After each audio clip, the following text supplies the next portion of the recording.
All right, yeah.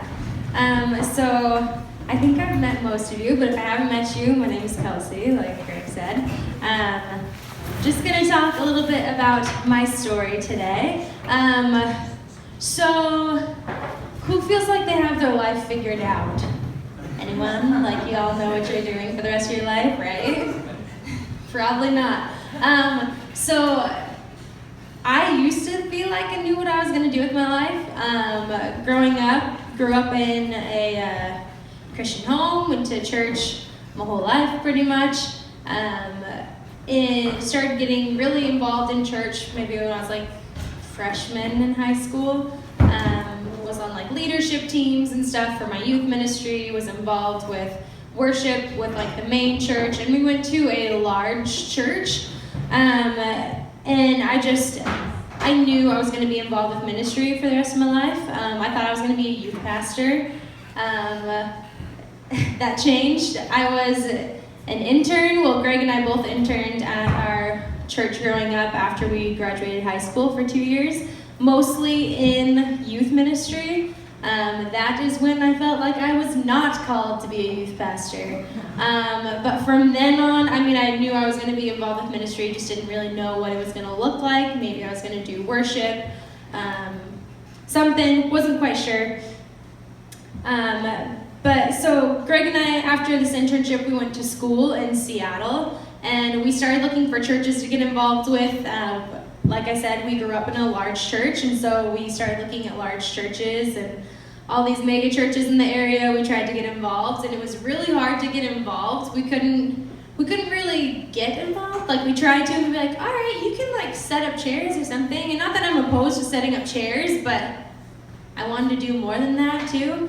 And so we ended up getting involved with this church plant. And the thing about church plants is that there is a lot of ways to get involved.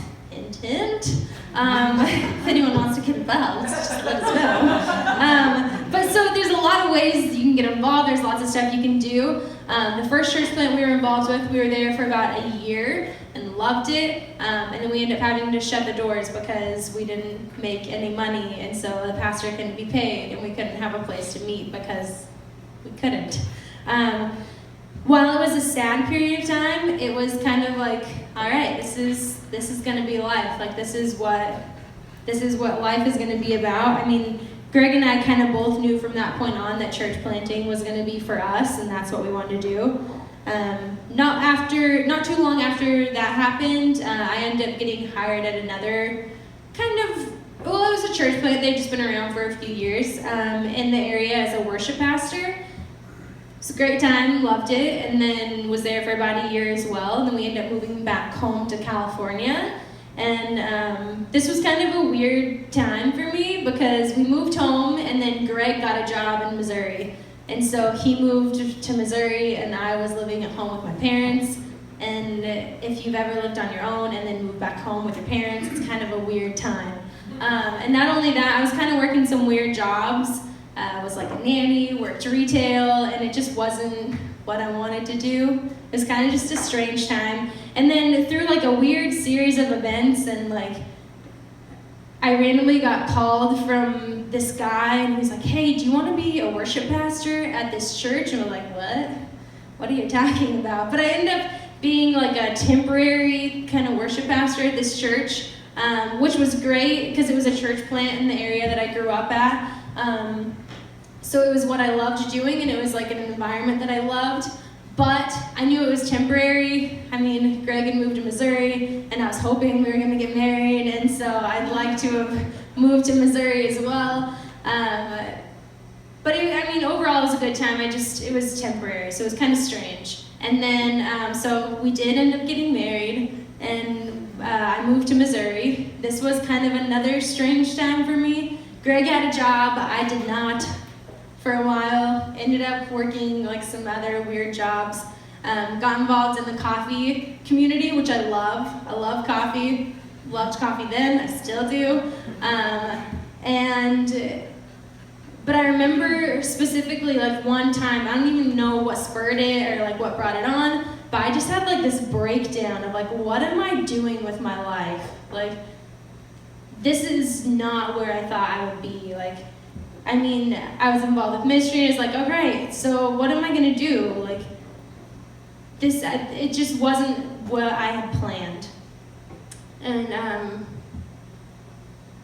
so, I mean, I was involved with coffee, and Greg and I kind of had this, like, we would have discussions and dreams of, like, hey, it'd be really cool if, like, the coffee world somehow intersected with, like, the church planting world. I don't know what it would look like, but it would be awesome.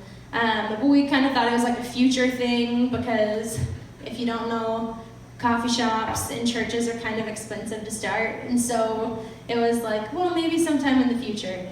But it was cool. Fast forward a little while, Greg had met this pastor in Minneapolis who was doing the coffee shop / church thing, and thought it was really cool, but didn't really think anything about it. Fast forward again, maybe a year and a half, Greg came to me and was like, hey, so I got a phone call from this guy named Scott, that church planter, coffee shop guy. They're trying to relaunch one of their campuses, and they thought we could possibly be like a good fit. I was like, yep, I'm in, sign me up. Because coffee and church, and I wanted to get out of Missouri, honestly. But, so, I mean, we're here now, and we've been here for a little over a year, and I love it, and it's what I love doing. But 10 years ago, would I imagine myself here? Not a chance. Like, no way would I think that I would be here. And so I hope that my story can kind of be maybe an inspiration or an encouragement to people who don't know what life is doing. I think everyone has been there at some point where you feel like you're not where you're supposed to be, or you have no idea what you're supposed to do.